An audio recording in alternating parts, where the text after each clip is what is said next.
Hello प्यारे बच्चों, तो स्वागत है आपका हमारे यूट्यूब चैनल पे द ग्रेविटॉन क्लासेस। और आज हम शुरू कर रहे हैं क्लास 9th का first chapter number system. Numbers के बारे में आप लोग बहुत पहले से जानते होंगे, नंबर्स आप बहुत पहले से पढ़ते हुए आ रहे हो। जब आप नर्सरी क्लास में थे आपने 0, 1, 2, 3, आपने बहुत समय तक 1, 2, 3, 4, 5 सिर्फ इन्हीं नंबर्स में डील किया होगा। फिर आप जैसे जैसे धीरे आगे बढ़े तो आपको पहली बार 6th क्लास के अंदर नेगेटिव नंबर्स के बारे में बताया जाता है, तो जहाँ पे इंटीजर्स बताया गया। उसके बाद आप थोड़ा और आगे बढ़ते हैं तो आपको रैशनल नंबर्स बताए जाते हैं। 9th क्लास आते आते आपको इरेशनल नंबर के बारे में पता चलता है।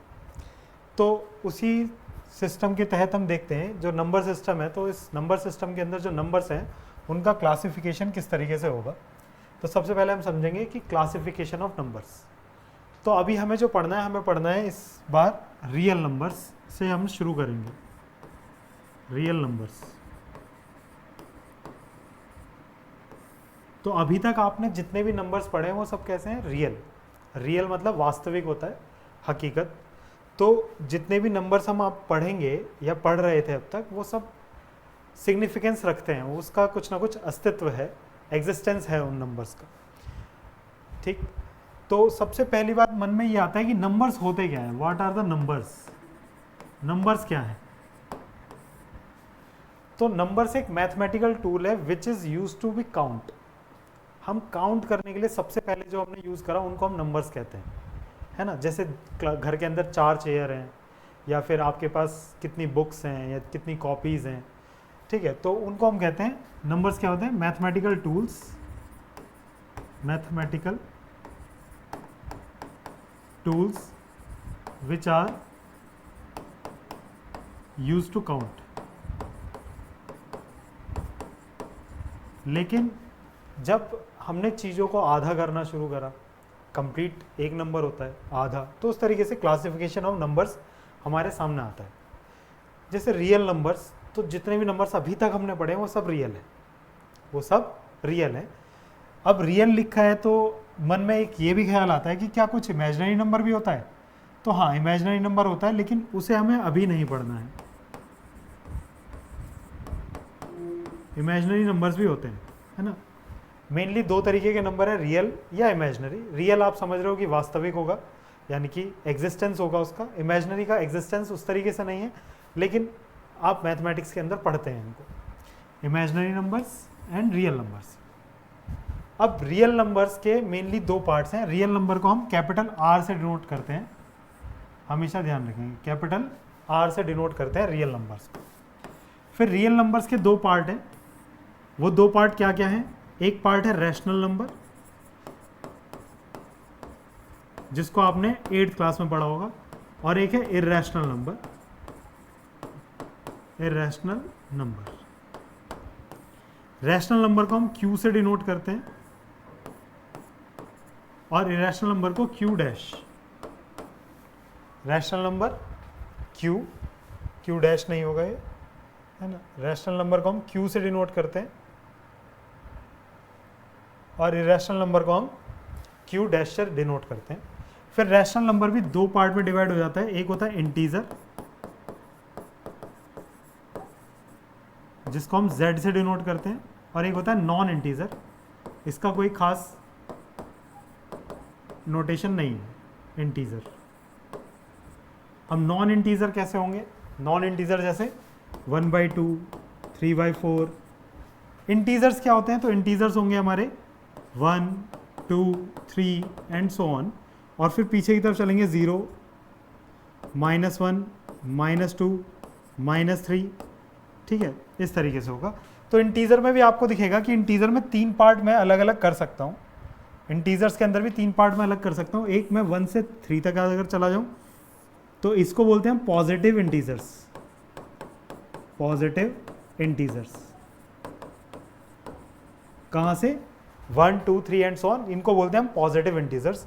और -1, -2, -3 इनको बोलते हैं हम नेगेटिव इंटीजर्स। Negative integers. और ये जो 0 है, इसको ना तो नेगेटिव बोलते हैं ना ही पॉजिटिव। 0 एक न्यूट्रल नंबर है ना। 0 is neither negative, 0 is neither negative nor positive. Zero ना तो नेगेटिव है और ना ही पॉजिटिव, ये बात हम ध्यान रखेंगे। 1 2 3 ये सब पॉजिटिव हो गए। इन्हीं पॉजिटिव इंटीजर्स को जो है उनका नाम हमने रखा है नेचुरल नंबर। नेचुरल नंबर जिसको हम n से डिनोट करते हैं, है ना। ये positive integer 1 2 3 and so on, इसको हम क्या बोलते हैं, नेचुरल नंबर्स। और फिर अगर हम इसमें जीरो को इंक्लूड कर लेते हैं, इसके अंदर अगर हम जीरो को इंक्लूड कर लें यहाँ से 0 1 2 3 4 0 1 2 3 एंड सो ऑन, इनको बोलते हैं हम होल नंबर। इनको बोलते हैं हम होल नंबर। तो इस तरीके से क्लासिफिकेशन होता है नंबर्स का कि रियल नंबर्स के दो पार्ट है, रैशनल एंड इरेशनल। रैशनल में integer and non integer. Integer के अंदर तीन पार्ट हैं, 1 2 3, इधर पॉजिटिव इंटीजर्स बोलते हैं, फिर ये 0 और फिर ये -1 -2 -3, that are known as negative integers. 0 is neither negative nor positive. और फिर नेचुरल नंबर होते हैं 1 2 3 4 एंड सो ऑन, इनको बोलते हैं हम नेचुरल नंबर्स। और 0 1 2 3 4 0 इंक्लूड हो जाता है तो वो हो जाता है होल नंबर। तो इस तरीके से ये हमारा क्लासिफिकेशन ऑफ नंबर्स है। लेकिन इसके अलावा भी ऐसा तो नहीं है कि आपने सिर्फ यही नाम सुने हैं, इनके अलावा और भी नाम आपने सुने ही होंगे। जैसे आप कह सकते हैं कि prime number, even number and odd number क्या है। तो प्राइम नंबर क्या होता है, प्राइम नंबर क्या है, a number which is divisible by itself और 1 एंड 1। कोई भी नंबर होगा, number which are divisible by 1 and itself. कोई भी नंबर जो 1 से और खुद से डिवाइड होता हो उसको हम क्या बोलते हैं, प्राइम नंबर। आप यहाँ पे प्राइम नंबर के लिए एक बात नोटेशन में नोट करके लिख सकते हो कि प्राइम नंबर्स के जब भी फैक्टर्स की बात होगी तो एग्जैक्टली 2 फैक्टर्स होंगे। एग्जैक्टली 2 फैक्टर्स, इसके प्राइम नंबर के एग्जैक्टली 2 फैक्टर्स होंगे। तो यहीं से बात चलती है कि प्राइम नंबर के अलावा जो प्राइम नंबर का अपोजिट आता है उसे बोलते हैं हम कंपोजिट कंपोजिट नंबर। अब कंपोजिट नंबर क्या होते हैं, numbers which has more than 2 factors. ऐसे नंबर्स जिनके पास 2 से ज्यादा फैक्टर्स हो उनको हम कंपोजिट नंबर बोलते हैं। जैसे प्राइम नंबर के एग्जांपल में आप लिख सकते हो 2 के फैक्टर क्या है, 1 और 2। 13 1 और 3, 1 और 13। जैसे 17 लिखेंगे तो 1 एंड 17, है ना। ये सब क्या है, प्राइम नंबर्स हैं। कॉम्पोजिट नंबर का अगर मेरे को एग्जांपल लिखना हो तो कॉम्पोजिट नंबर का एग्जांपल क्या होगा, जैसे 4, तो 4 के फैक्टर क्या क्या है, 1। 4 किस से डिविजल होगा, 1 2 एंड 4। मोर देन 2 फैक्टर या डिविजर्स कह सकते हो, है ना, डिविजर्स। तो इसको डिवाइड करने वाले फैक्टर कितने, नंबर्स कौन कौन है, 1 2 एंड 4। ऐसे ही अगर आप 12 को सोचेंगे तो 12 को 1 से भी डिवाइड कर सकते हैं, 2 से, 3 से, 4 से, 6 से एंड खुद 12 से। तो इसके मोर देन 2 डिविजर्स हैं, तो ये कॉम्पोजिट हो गया। अब अगर कोई पूछे आपसे तो यहाँ पे एक क्वेश्चन बहुत अच्छा बनता है और उस पर कई बच्चे कंफ्यूज भी रहते हैं कि 1 प्राइम होगा या नहीं होगा, 1 इज प्राइम और नॉट।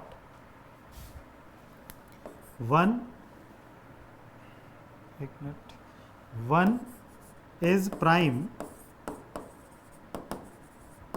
नंबर और कंपोजिट नंबर।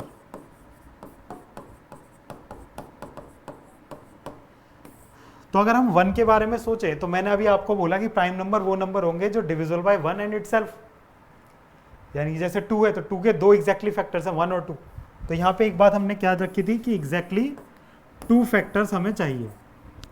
लेकिन जब मैं 1 की बात करता हूँ तो 1 के पास सिर्फ एक ही फैक्टर है, वो 1 खुद, इसके अलावा उसके पास कोई फैक्टर नहीं है।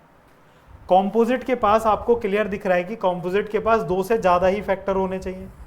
जैसे इसके पास कितने हैं, तो इसके पास 6 है, इसके पास 3 है। तो 1 के पास ना तो 2 से ज़्यादा फैक्टर हैं ना ही 2 फैक्टर हैं। तो 1 ना तो प्राइम नंबर की डेफिनेशन फॉलो करता है और ना ही कॉम्पोजिट नंबर की डेफिनेशन फॉलो करता है। तो 1 क्या होगा? तो 1 होगा एक यूनिक नंबर, या आप कह सकते हो कि 1 ना तो प्राइम है ना कंपोजिट है, 1 एक यूनिक नंबर है। 1 क्या है? एक यूनिक नंबर है, ऐसा हम बोलते हैं। और यूनिक जो लोग होते हैं वही नंबर 1 होते हैं, ये बात ध्यान रखनी है। मैथ्स बहुत कुछ सिखाता है ना, सीखना चाहो तो मैथ्स रियल लाइफ में भी बहुत कुछ बताता है। जैसे ये 1 बता रहा है कि आप ना तो प्राइम थे ना कंपोजिट थे, तो लगा हुआ कि यार ये तो कुछ भी नहीं है, लेकिन वो यूनिक नंबर है और नंबर 1 की पोजीशन रखता है अपने पास। ठीक है, तो यूनिक हो गए तो नंबर 1 हो जाओगे। उसके बाद यहाँ पे प्राइम कंपोजिट हो गया, 1 के बारे में हमने बात कर ली। फिर दूसरी बात कर रहे हैं हम, इवन नंबर्स क्या होते हैं? What are the even numbers? Even numbers वो नंबर्स जो 2 से डिविजिबल हो जाते हैं या एग्जैक्टली 2 पार्ट्स में डिवाइड हो जाते हैं। एग्जैक्टली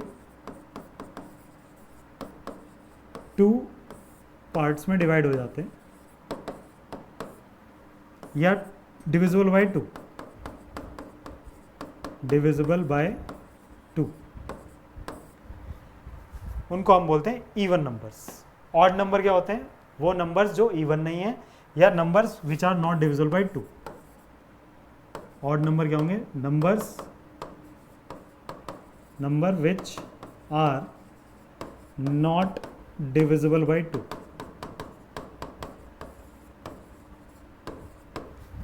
अब यहां पे बात आती है कि 0 इवन है या ऑड, है ना। एक क्वेश्चन हमने आज ये पढ़ा कि 1 प्राइम है या कंपोजिट, तो आप बोलोगे नाइदर प्राइम नॉर कंपोजिट। और दूसरा क्वेश्चन ये बना कि 0 इज इवन और ऑड। तो इसमें भी बहुत कंफ्यूजन रहता है कि 0 इवन है या ऑड है, तो 0 क्या होगा? आप खुद सोच के बताएं। 0 इज इवन और ऑड, तो 0 एक इवन नंबर होगा, है ना। क्यों? जैसे आपने देखा कि 1 is odd, 2 even, 3 odd, 4 even, 5 odd, 6 even. तो हमेशा एक ऑड है फिर इवन है, फिर ऑड है फिर इवन है, फिर ऑड है फिर इवन है। तो ऑड से पहले भी तो इवन ही रहेगा। तो ये तर्क दे सकते हो। और 0 का आप एग्जैक्टली 2 जीरोज में डिवाइड कर सकते थे, ये भी एक रीज़न दे सकते हो। तो 0 एक इवन नंबर है और इसे हम इवन नंबर ही कंसीडर करेंगे। 1 ना तो प्राइम है ना कंपोजिट है और 0 इवन नंबर है, ऑड नंबर नहीं है। अब यहीं पे इवन और प्राइम नंबर के 2 ही फैक्टर हैं। तो दुनिया में यहाँ पे नंबर 2 #2 जो नंबर है ये सबसे छोटा प्राइम नंबर हो गया एक तो। और even prime number 2 is only even prime number, 2 is only even prime number. 2 क्या है? ओनली इवन प्राइम नंबर, मतलब एक लौता 2 ही ऐसा है जो इवन भी है और साथ में प्राइम भी है। तो अपने आप में इसके पास भी एक यूनिकनेस है 2 नंबर के पास। तो यहाँ पर 3 बातें हमारे के लिए बहुत इंपॉर्टेंट थी। प्राइम नंबर्स आपने पहले भी पढ़े थे और अभी फिर दोबारा पढ़ लिए। तो प्राइम नंबर वही नंबर्स हैं जो 1 और इटसेल्फ, 1 एंड इटसेल्फ और एग्जैक्टली 2 फैक्टर्स बोल सकते हैं। कॉम्पोजिट नंबर वो नंबर होते हैं जिनके मोर देन 2 डिविजर्स होंगे। और 1 ना तो प्राइम है ना ही कंपोजिट है। 0 एक इवन नंबर है। इवन नंबर की डेफिनेशन में हमने एग्जैक्टली 2 पार्ट्स में डिवाइड हो जाए या डिविजिबल बाई 2 कह सकते हैं। Odd number which are not divisible by 2। इसके बाद हमें जो बात करनी है सबसे डिटेल में, वो बात करनी है रैशनल नंबर्स के बारे में। तो रैशनल नंबर्स क्या होते हैं? What are the rational numbers? तो रैशनल नंबर्स क्या हैं? numbers which can be numbers which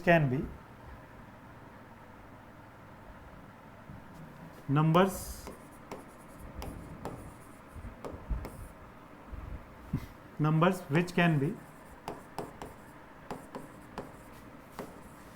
written in form of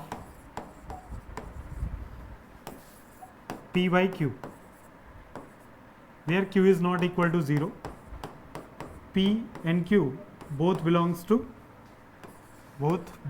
to integers, and मैं ये साथ में एक वर्ड और जोड़ूंगा कि P और Q दोनों कोप्राइम होने चाहिए।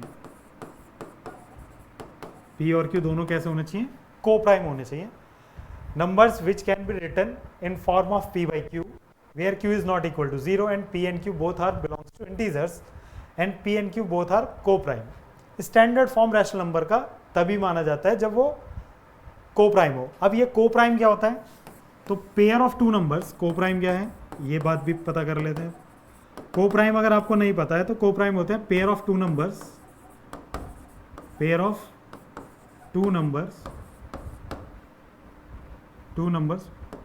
विद HCF 1 है ना। HCF 1 होना चाहिए। जैसे 13 एंड 17 ये दोनों कैसे हैं? कोप्राइम है। 2 और 5 कोप्राइम है। 3 और 19 कोप्राइम है ना। ये पेयर से इनका HCF क्या है? 1। दोनों को सिर्फ 1 से ही काट सकते हो आप एक साथ, और कोई ऐसा नंबर नहीं है जो इन दोनों को काट सकते। अब ये दोनों कोप्राइम है, ये कोप्राइम है। और एक बात और ध्यान रखेंगे, दुनिया के 2 कॉन्जिक्यूटिव नंबर्स हमेशा कोप्राइम होते हैं, यानी कि जैसे 4 और 5, 5 और 6, 11 एंड 12, 13 एंड 14। अगर आप लगातार 2 नंबर चुन लेते हैं, 2 कॉन्जिक्यूटिव नंबर्स का जो पेयर बनेगा वो हमेशा कैसा होगा? कोप्राइम होगा।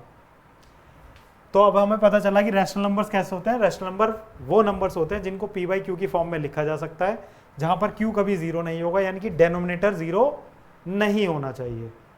डेनोमिनेटर 0 नहीं होना चाहिए। अब इसको देखो, डेनोमिनेटर को 0 क्यों नहीं करते हैं? इसके कई रीज़न अलग अलग दे सकते हैं। तो सॉरी, मैं जो ये रीज़न देता हूँ, जैसे अगर सपोज करो मैंने 12/4 लिखा, तो 4 से अगर मैं 3 को 4 से डिवाइड करूँगा तो 3 इससे बढ़ जाएंगे। कहने का मतलब ये है, जब मैं 12 डिवाइड बाई 4 लिखता हूँ तो मैं ये करना चाहता हूँ कि मैं 4 के 12 में से कितने पार्ट निकाल सकता हूँ। 4 के 12 में से कितने पार्ट निकाल सकता हूँ। अगर मैं आपसे कहूँ कि मैं 15 डिवाइड बाई 3 करूँगा तो मैं 3 के कितने पार्ट निकाल सकता हूँ 15 में से? तो आप कहोगे 5, है ना। 5 पार्ट निकाल सकते हैं। 3-3 करके अगर हम लिखें 3-3-3 ऐसे करके तो 5 पार्ट बन जाएंगे। अगर 15 के नीचे 0 लिख दिया तो 0 के कितने पार्ट बन सकते हैं? नहीं पता। 0 मिला के मैं कभी 15 बना ही नहीं पाऊंगा। इसलिए इसको हम 0 को डेनोमिनेटर में नहीं लिखते। एक रीज़न हम ये दे सकते हैं, ठीक है। बाकी आपके पास कोई रीज़न हो तो कमेंट बॉक्स में ज़रूर बताइएगा कि हम इसको 0 को डेनोमिनेटर में क्यों नहीं लिखते हैं। मेरे पास रीज़न अभी फ़िलहाल मैं आपको यही बता रहा हूँ कि डिवाइड बाई 4 लिखा है। अगर मैंने 12 डिवाइड बाई 4, तो इसका मतलब क्या है कि मैं 12 के 4 के कितने पार्ट कर सकता हूँ? 3। 15 को 3 से डिवाइड करा तो 3 के कितने पार्ट कर सकता हूँ? 5। तो उसी तरीके से अगर मैं 0 को नीचे लिख दूंगा तो मैं 0 के कितने पार्ट करूंगा तो पता नहीं। तो इसलिए मैं इसको 0 को डेनोमिनेटर में नहीं लिखता, या 0 से डिवीज़न हम नहीं करते, ठीक है। ये रैशनल नंबर्स के बारे में कहानी थी। अब रैशनल नंबर्स मिलते कहाँ हैं? तो आपको पता होना चाहिए रैशनल नंबर्स को हम कहाँ प्लॉट कर सकते हैं। तो रियल नंबर लाइन पे। ये रियल नंबर लाइन क्या होती है? तो रियल नंबर लाइन उस नंबर लाइन को कहते हैं हम जहाँ पर सारे नंबर्स इस नंबर लाइन पे सारे नंबर्स एग्जिस्ट करेंगे, जो भी हमने अभी पढ़े, नेचुरल नंबर हो, इंटीजर हो, चाहे रैशनल हो, इरेशनल हो, है ना। तो यहाँ पे 0 होता है, इधर 1 2 3 4 एंड सो ऑन ऐसे चलता हुआ जाएगा। इधर -1 -2 -3 -4 -5 एंड सो ऑन। इसको बोलते हैं हम रियल नंबर लाइन। इसके ऊपर रैशनल नंबर भी है, इरेशनल नंबर भी है। जैसे अगर सपोज करो मेरे से अगर कोई कहता है कि 4/5 को इस नंबर लाइन पर रिप्रेजेंट करो, तो 4/5 आपको दिख रहा है कि अगर आप डिवाइड करोगे तो ये 1 से छोटा है। 1 से छोटा कैसे है? अगर कई लोगों को, बच्चों को ये कन्फ्यूजन है, तो हमेशा ध्यान रखेंगे, अगर डिनोमिनेटर आपका न्यूमरेटर से बड़ा है तो ये पूरा फ्रैक्शन 1 से छोटा ही होगा हमेशा, ठीक है। अगर डिनोमिनेटर आपका छोटा है, बड़ा है, और न्यूमरेटर छोटा है, तो ये पूरा फ्रैक्शन 1 से छोटा होगा। तो ये 1 से इधर ही होगा। आप क्या करो कि अगर 1 से छोटा है तो आप 0 और 1 के बीच में 5 पार्ट कर दो। 0 और ये 1, यहाँ पे कहीं 2 है, इसके बीच में 5 पार्ट बनाओ। डिनोमिनेटर कितना है? 5। तो 5 हिस्से करो, 1 2 3 4 और 5, 1 2 3 4 और 5। तो मुझे फोर्थ नंबर का चाहिए, तो फोर्थ नंबर पे यहाँ पे आएगा फोर्थ नंबर, तो यही प्लॉट होके 4/5 हो जाएगा। अगर सपोज करो ये 8/3 लिखा होता, तो देखो ये डिवीजन हो रहा है ना इसमें, तो पहले डिवाइड कर लेते हैं। 3 से डिवाइड करेंगे 8 में, तो 3 2 6 डिवाइड 2 बचेगा, तो पॉइंट लगा के 0, 3 6 18, या फिर इसको छोड़ दो, आप इसको फ्रैक्शन मिक्स फ्रैक्शन में लिखो। मिक्स फ्रैक्शन में कैसे लिखेंगे, तो 3 और फिर 2 6 और 2, तो इस 2 को तो कंप्लीट अलग कर दो, 0 1 और 2 तो अलग कर दो बिल्कुल, ये यहाँ तक तो पहुँच गए हम। अब आगे मुझे 3 तक जाना है, तो 2/3 के लिए 3 हिस्से कर दो, 1 2 और 3, तो दूसरा हिस्सा हमें चाहिए, तो ये वाला जो पॉइंट होगा वो हमारा क्या हो जाएगा, 2 साइड 2 होल 2/3। तो इस तरीके से आप इनको प्लॉट कर सकते हो रैशनल नंबर्स को नंबर लाइन पे। अब रैशनल नंबर की बात हो गई, तो अब हम एब्सोल्यूट, ये नंबर शायद हो सकता है आपने सुने हो, और अगर आपने पहली बार ये नंबर्स यहाँ पे सुने हैं तो प्लीज़ ज़रूर कमेंट करिएगा, कमेंट बॉक्स में हमें बताइएगा कि हाँ आपको कुछ नया सीखने के लिए मिला है। तो एब्सोल्यूट प्राइम नंबर क्या होते हैं, ऐसे प्राइम नंबर्स जैसे कि आपके पास एक प्राइम नंबर है 13, आपने 13 की डिजिट्स को पलटा तो वो हो गया 31। 13 अपने आप में एक प्राइम नंबर है, और जब आपने इसके डिजिट्स को पलटा तो भी आपको एक प्राइम नंबर मिला, हाँ या ना, मिला। तो इन नंबर्स को हम कहते हैं absolute prime number, absolute prime number. जैसे 17, आप लिख सकते हो 17, और 17 का अपोजिट 71, तो ये दोनों भी कैसे हो गए, एब्सोल्यूट प्राइम नंबर हो गए।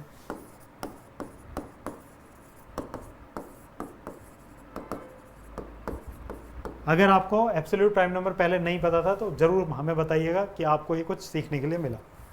उसके बाद एक दूसरा है परफेक्ट नंबर। परफेक्ट नंबर क्या होता है, तो परफेक्ट नंबर जैसे एग्जांपल के लिए आप 6 को लीजिए, तो 6 के फैक्टर क्या है, 1 2 और 3 है ना, जो इसके फैक्टर बनेंगे। 6 को छोड़ देते हैं, वो उस खुद नंबर को छोड़ देते हैं, या आप 6 को ले भी लेते हैं तो भी उसको समझा सकते हैं हम। कैसे समझाएंगे कि परफेक्ट नंबर वो नंबर होगा जिसके फैक्टर्स का सम वो नंबर खुद बन जाए, फैक्टर्स का सम वो नंबर खुद बन जाए। जैसे 28 भी एक एग्जांपल है, इसको आप किससे, 1 से, 2 से, फिर 4 से, फिर 7 से, फिर 14 से, तो ये इसके फैक्टर्स हैं। तो आप इनको ऐड करोगे तो कितना बनेगा, 4 और 2 6 और 7 7 और 7 14 प्लस 14, तो 28 वही नंबर आ गया। तो ऐसे नंबर्स को हम परफेक्ट नंबर कहते हैं। अगर आप 6 और 28 के अलावा कोई और परफेक्ट नंबर जानते हो तो कमेंट बॉक्स में उसका आंसर जरूर देना, ठीक है। तो एब्सोल्यूट प्राइम नंबर हो गया, परफेक्ट नंबर हो गया, ये भी हमें समझ आ गया। उसके बाद एक क्वेश्चन है ये, इस क्वेश्चन को समझते हैं। तो क्वेश्चन के अंदर उसने क्या बोला है हमसे, क्वेश्चन के अंदर वो पूछ रहा है कि are the following statement true और false, give reason for your answer. Every whole number is a natural number. क्या सारे होल नंबर नेचुरल नंबर्स होते हैं? तो होल नंबर क्या होते हैं बेटा, 0 1 2 3 4, ये हमारा होल नंबर है। और नेचुरल नंबर क्या होते हैं? तो नेचुरल नंबर होते हैं 1 2 3 4 एंड सो ऑन। अब उसने क्वेश्चन क्या बोला, एवरी होल नंबर, क्या सारे होल नंबर नेचुरल नंबर हैं? तो होल नंबर के पास एक 0 है जो कि नेचुरल के पास नहीं है, तो मैं कह सकता हूं 0 तो नेचुरल नंबर नहीं है, 0 नेचुरल नंबर नहीं है, यानी कि सारे होल नंबर नेचुरल नंबर नहीं हो सकते। आप कहोगे कि सारे नेचुरल नंबर होल नंबर है, उल्टा सही है। ये स्टेटमेंट सही नहीं है कि सारे होल नंबर नेचुरल नंबर होंगे, पर सारे नेचुरल नंबर होल नंबर होंगे। इसको समझने के लिए सबसे अच्छा तरीका ये है कि हम जानते हैं नेचुरल नंबर सबसे छोटा होता है, होल नंबर उससे बड़ा होगा, फिर आएगा होल नंबर के बाद क्या आएगा, इंटीजर, इंटीजर के बाद क्या आएगा, रैशनल, और रैशनल के अलग होता है इरेशनल, ठीक है। रैशनल को क्यू से डिनोट करते हैं ना, रैशनल को क्यू से और इरेशनल को Q dash.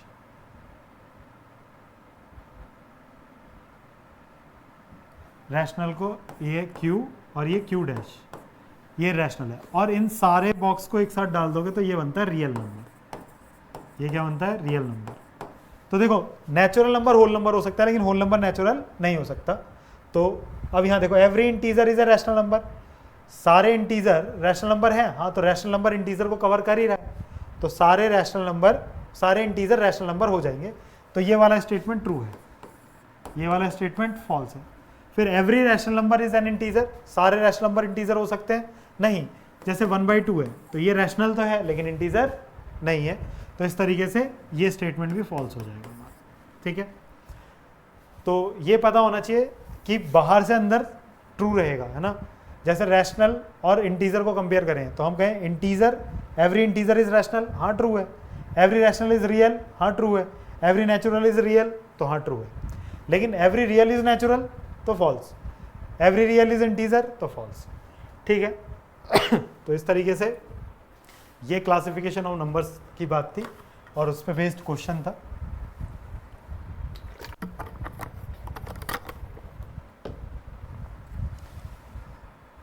Finding rational number between two rational numbers.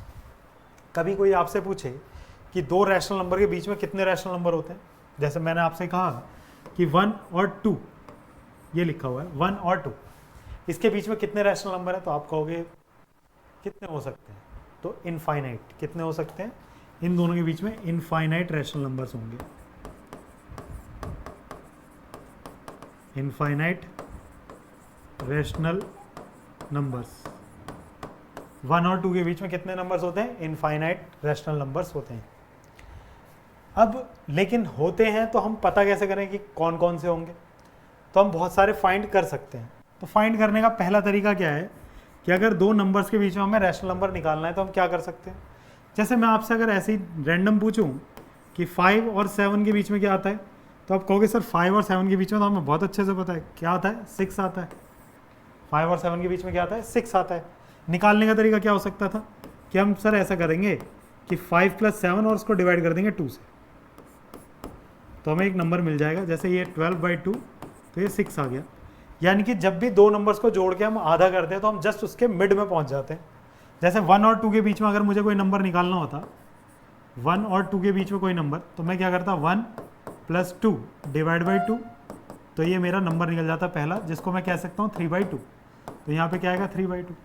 या फिर एक और निकालना हो, T2 निकालना हो, जैसे हमने 1 और 3/2 फाइंड कर लिया और इसके आगे 2 है, मेरे को एक नंबर और चाहिए, यहाँ पर चाहिए, तो मैं 1 और 3/2 के बीच में निकाल लूँगा दोबारा से। उसके लिए क्या करूँगा, 1 + 3/2 / 2, तो इसमें एलसीएम लेंगे तो कितना होगा, 2 × 1 = 2 + 3 / 4, तो 5/4। तो यहाँ पे कितना आ जाएगा, 5/4। आप इन दोनों के बीच में भी और निकाल सकते हो। तो एक तरीका तो ये है रैशनल नंबर्स निकालने का। अब सपोज करो दूसरा तरीका क्या है, दूसरा तरीका ज़्यादा आसान है। जैसे मुझे 1 और 2 के बीच में बोल दे कि 10 नंबर्स निकालो, 10 नंबर्स। अब 10 नंबर्स निकालूंगा इस तरीके से, तो मेरे को 10 बार प्रोसेस करना है। तो 10 नंबर निकालने के लिए आप क्या कर सकते हो, आप ये करोगे कि इनके डेनोमिनेटर को 10 बना लो, 1 एज इट इज़ रहेगा, 1 के नीचे 10 की मल्टीप्लाई और 10 का डिवाइड, और ऐसे ही 2 के साथ भी 10 का मल्टीप्लाई और 10 का डिवाइड। तो ये एक्चुअल में बन जाएगा 10/10 और ये बन जाएगा 20/10। लेकिन मैं अब क्या कर सकता हूँ कि मैं इसके आगे लिख सकता हूँ 11/10, वो इससे बड़ा होगा लेकिन इससे छोटा होगा, 12/10, 13/10 और मैं 19 तक लिख सकता हूँ। यहाँ पे 10 नंबर नहीं निकलेंगे, 11, 12, 13, 9 ही रह जाएंगे। आपको अगर 10 नंबर निकालने हैं, जैसे 1 हम ले लेते हैं, 3 और 4, 3 और 4 के बीच में मेरे को 9 नंबर्स निकालने हैं। तो 9 नंबर्स के लिए आप क्या करोगे, पहले तो 9 + 1 कितना हो गया, 10। तो आपको क्या करना है, 3 में 10 का मल्टीप्लाई और 10 का डिवाइड, और इधर 4 में 10 का मल्टीप्लाई और 10 का डिवाइड, तो ये बन जाएगा 30/10 और ये बन जाएगा 40/10। इस तरीके से आप क्या कर सकते हो, 31, 32, 33, 34, है ना, 35, और ऐसे करके 39 तक जा सकते हो। देखो ये अपने आप में अभी भी 3 ही लिखा है, लेकिन मेरे को बीच में नंबर मिल चुके हैं, 31/10, 32/10, 33/10, 34/10, 35/10, और ऐसे करते हुए 39/10 तक आप जा सकते हो, और ये भी 4 लिखा है। तो ये इस तरीके से आप नंबर्स फाइंड कर सकते हो दो रैशनल नंबर्स के बीच में। दो रैशनल नंबर्स के बीच में आप कितने भी रैशनल नंबर्स निकाल सकते हो। आपको वो जितने भी रैशनल नंबर निकालने के लिए बोलेगा आपको +1 करना है। अगर वो 20 बोलेगा तो 20 + 1 यानी कि 21 का मल्टीप्लाई और डिवाइड हो जाएगा। जैसे एक क्वेश्चन था ये कि फाइंड 6 रैशनल नंबर्स, 3 और 4 है, इसके बीच में कितने 6 रैशनल नंबर्स चाहिए, 6 रैशनल नंबर्स बिटवीन 3 और 4।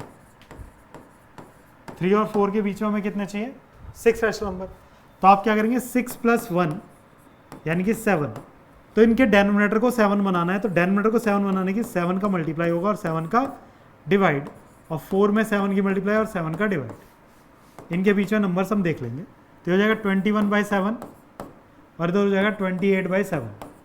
अब 21 के आगे क्या था बेटा, 22/7, 23/7, 24/7, 25/7, 26/7 एंड 27/7। अब देखो काउंट कर लो, ये तो 21/7 3 ही हो जाएगा और ये 4 हो जाएगा, और यहाँ कितना बचेगा, 22/7, 23/7, 24/7, 25/7, 26/7 एंड 27/7। 1 2 3 4 5 6, तो 6 रैशनल नंबर्स इनके बीच में आ गए। तो इस तरीके से आसानी से आप ढूंढ सकते हो। ऐसे ही 5 रैशनल नंबर्स निकालने के लिए बोल रहे हैं इनके बीच में, ये 3/5 है और ये 4/5 है। डेनोमिनेटर तो अभी भी दे रखा है, लेकिन 3 के जस्ट बाद 4 आ रहा है, मुझे कितने चाहिए, 5 चाहिए। तो 5 के लिए मैं क्या करूँगा, 5 + 1, तो कितना हो जाएगा 6। तो इसके न्यूमरेटर और डेनोमिनेटर दोनों में 6 की मल्टीप्लाई कर लो, 3 × 6 डिवाइड बाय 30, और यहाँ कितना हो जाएगा, 4 × 6 डिवाइड बाय 30, तो हो जाएगा 18/30। फिर यहाँ आगे चलो, 19/30, 20/30, 21/30, 22/30 एंड 23/30, और इधर हो जाएगा 24/30, और ये इनके बीच में नंबर्स आ जाएंगे ना, आपको एक ज़्यादा से 6 से, ठीक है। तो इस तरीके से आप नंबर्स फाइंड कर सकते हो। अब एक क्वेश्चन यहाँ था, इज 0 अ रैशनल नंबर, क्या 0 एक रैशनल नंबर होगा। तो मैं 0 के नीचे 5 लिख दूँ तो कोई दिक्कत है नहीं, ये इंटीजर है, ये इंटीजर है, तो हाँ 0 एक रैशनल नंबर है और मैं उसको 0 p/q की फॉर्म में लिख सकता हूँ, तो 0 एक रैशनल नंबर होगा। फिर बात आती है इर्रेशनल नंबर्स की। तो इर्रेशनल नंबर्स क्या होते हैं, वो नंबर्स जिनको p/q की फॉर्म में नहीं लिखा जा सकता, number which can not be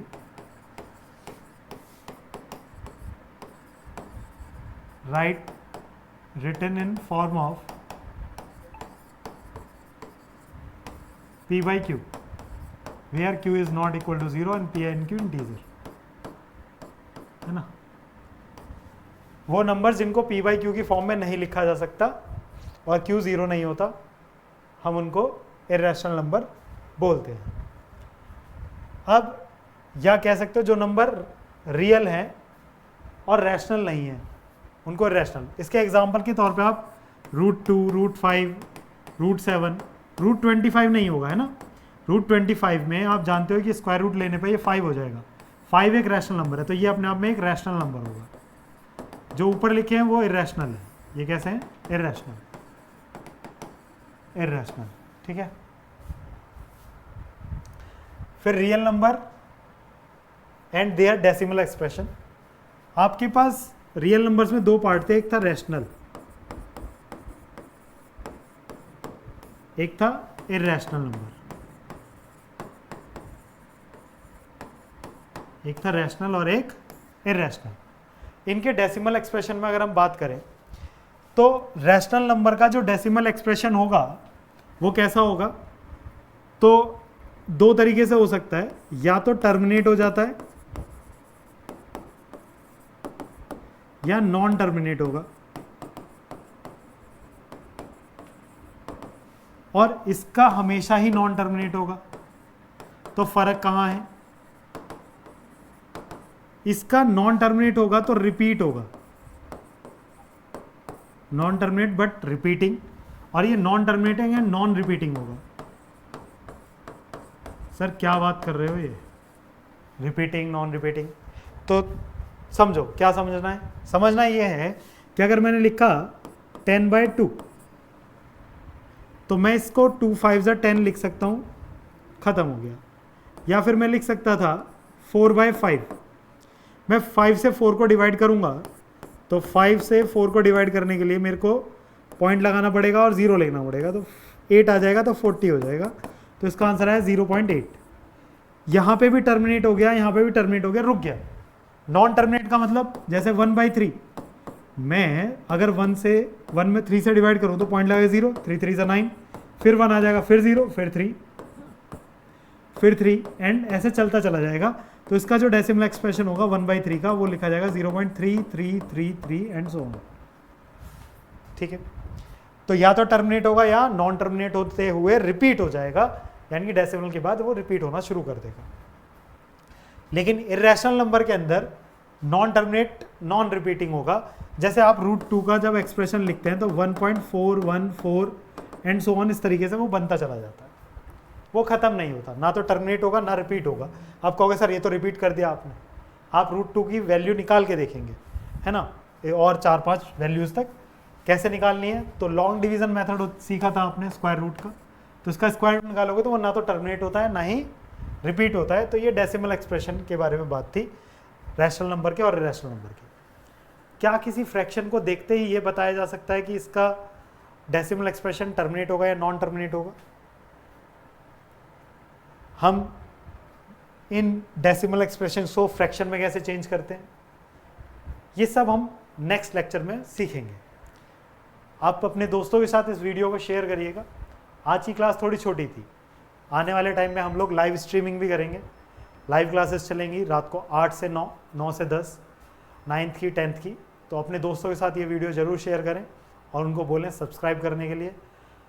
subscribe करना ना करना वो आपकी मर्ज़ी है, लेकिन अगर आपको लाइव क्लासेस लेनी है और देखना है तो आप हमारे चैनल पे रात को 8 बजे, और ये क्लासेस चालू हो जाएंगी लगभग 1 अप्रैल के आसपास। फ्रीक्वेंटली ये क्लासेस आएंगी और पूरा शेड्यूल मैं आपके साथ ज़रूर शेयर करूँगा। तो तैयार रहिए, प्रिपेयर रहिए, और अगर वीडियो अच्छा लगा है तो अपने दोस्तों को शेयर करिए और उनसे बोलिए कि वो भी सब्सक्राइब करें और हमारे साथ जुड़ें। और तैयार रहिए लाइव क्लासेस के लिए। आने वाले टाइम में बिल्कुल सब कुछ पढ़ाया जाएगा जितना भी 9th क्लास में होता है, और उससे ऊपर की चीज़ें भी जो कॉम्पिटिटिव लेवल में पढ़ाई जाती हैं वो सब शेयर होगा आपके साथ। सब कुछ आपके साथ डिस्कस किया जाएगा और बहुत अच्छे तरीके से डिस्कस किया जाएगा। तो be ready, be prepare, like and share the video. Thank you.